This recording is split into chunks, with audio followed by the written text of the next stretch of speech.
Deixa eu te fazer uma pergunta pessoal antes de começar. Você já se sentiu sozinho em algum momento difícil? Não sozinho no sentido de não ter ninguém por perto. Sozinho no sentido de ter que resolver algo difícil dentro de você. Sem manual, sem comunidade, sem nenhuma estrutura maior que te segure. Só você, o problema e o que você consegue produzir por dentro. Isso é tão normal pra gente hoje em dia que nem parece uma condição histórica. Parece só como as coisas são, como o ser humano sempre foi. Mas não foi. Por séculos e séculos, a experiência humana fundamental não era do indivíduo lidando sozinho com o cosmos, era do coletivo habitando o cosmos junto. A unidade básica da existência não era o eu, era o nós. E esse nós não era uma escolha afetiva, não era um grupo de pessoas que tinham decidido se unir por afinidade. Era algo mais profundo, era uma comunidade de destino.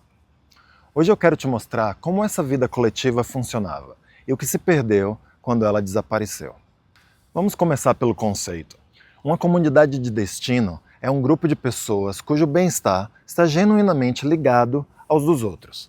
Ou vocês experimentam um destino bom juntos, ou vocês experimentam um destino ruim juntos. Não é só que as pessoas se importavam umas com as outras, ou que tinham afinidade, ou que escolheram se unir por valores em comum. É que o destino de cada um estava amarrado ao destino de todos os outros, de uma forma que ninguém escolhia e ninguém podia desfazer. A colheita ruim não escolhe quem vai passar fome. A doença que chega não pergunta se você preferia ficar de fora. As forças do cosmos, benignas ou hostis, operavam sobre o grupo inteiro. E isso tinha uma consequência que é difícil de imaginar de dentro do mundo moderno. Ninguém enfrentava essas forças sozinho. Não porque houvesse uma decisão coletiva de se solidarizar, mas porque a estrutura do mundo era assim. Os ritos que protegiam a colheita só funcionavam se todo mundo participasse. A proteção espiritual que a comunidade invocava era uma proteção para todos, ou não era para ninguém. Na Europa medieval e pré-moderna, essa comunidade de destino era a paróquia. Não a paróquia no sentido moderno, uma organização religiosa da qual as pessoas fazem parte por opção, que fica disponível aos domingos e a que você recorre quando precisa casar ou enterrar alguém. A paróquia medieval era a unidade básica de vida. Era a aldeia, o território, a comunidade inteira. Todo mundo que vivia ali estava sujeito às mesmas colheitas, às mesmas doenças, ao mesmo inverno, às mesmas pragas e às mesmas forças espirituais que habitavam o cosmos. A sorte do indivíduo estava amarrada à sorte do grupo. O grupo estava amarrado à Terra. A Terra estava amarrada ao cosmos, e o cosmos era sustentado por Deus. Essa cadeia não era uma teologia abstrata, era uma experiência que era vivida.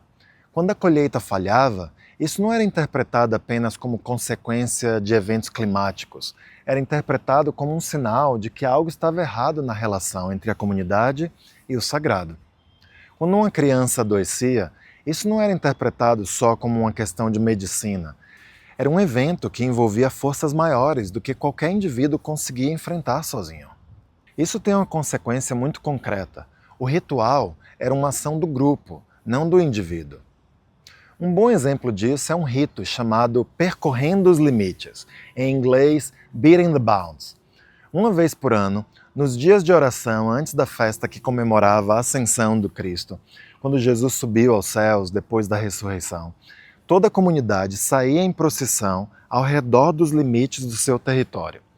Carregando a hóstia, as relíquias e qualquer outro símbolo sagrado disponível, a comunidade inteira marchava ao longo das fronteiras da aldeia, lendo os evangelhos sobre os campos, afastando espíritos do mal e protegendo a terra para mais uma estação. E o importante é a gente entender que esse rito não podia funcionar se fosse feito só por um indivíduo. Ele era eficaz precisamente porque era um ato de toda a comunidade. A proteção que o rito conferia não era só sobre a alma de fulano ou de cicrano, era sobre a terra, sobre os animais, sobre as colheitas e exigia o envolvimento de todo mundo. A ajuda que se buscava ali só podia ser obtida se toda a comunidade pedisse. Não tinha versão individual desse rito. Isso mostrava algo muito profundo sobre o mundo encantado. As forças espirituais que importavam operavam no nível do coletivo, não apenas no do indivíduo. Quando os sinos da igreja tocavam durante uma tempestade, não era um padre rezando em particular, era a comunidade inteira invocando proteção.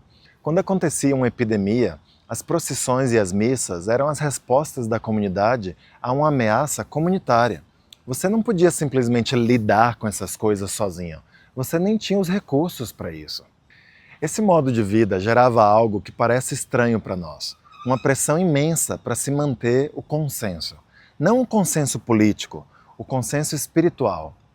Se a eficácia dos rituais dependia da participação de todo mundo, então o indivíduo que se recusasse a participar, que questionasse a validade dessas práticas, que saísse da linha, não estava apenas tomando uma decisão pessoal, ele estava potencialmente comprometendo a proteção de toda a comunidade. Há uma expressão medieval que captura isso bem: respeito humano. Mas não no sentido que a gente entende essa expressão hoje. Não é respeitar o outro como um sujeito que tem seus direitos e preferências.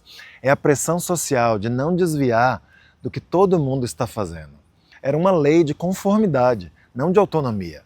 O que definia o comportamento correto não era a sua consciência individual, era o que a comunidade inteira esperava de você. Se você já se sentiu pressionado a ir a uma confraternização da sua empresa que você não queria ir, mas foi mesmo assim, porque todo mundo vai, ou se você já se sentiu pressionado a participar de alguma tradição familiar que não faz sentido para você, mas você participou mesmo assim, para não ferir os sentimentos de ninguém, então você experimentou uma versão muito domesticada do respeito humano medieval.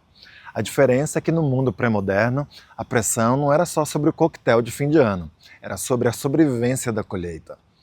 Isso explica a intolerância religiosa de épocas anteriores de um jeito que vai além do simples preconceito ou da crueldade institucional. Se você vivia num mundo onde a heresia de um membro podia comprometer a proteção espiritual de toda a comunidade, onde literalmente a colheita de todo mundo podia ser afetada pelo comportamento de uma única pessoa, então a pressão para que ninguém saísse da linha fazia sentido existencial. Não era uma questão de crueldade, era que o mundo, tal como as pessoas o entendiam, exigia isso. Isso não é uma justificativa para o que acontecia nesse sistema. Ele tinha custos brutais, incluindo formas de controle e opressão que a gente não precisa romantizar. Mas é importante entender, de dentro, a lógica que sustentava esse mundo, antes de julgá-lo de fora. A gente vive num mundo que celebra a liberdade individual como um valor supremo.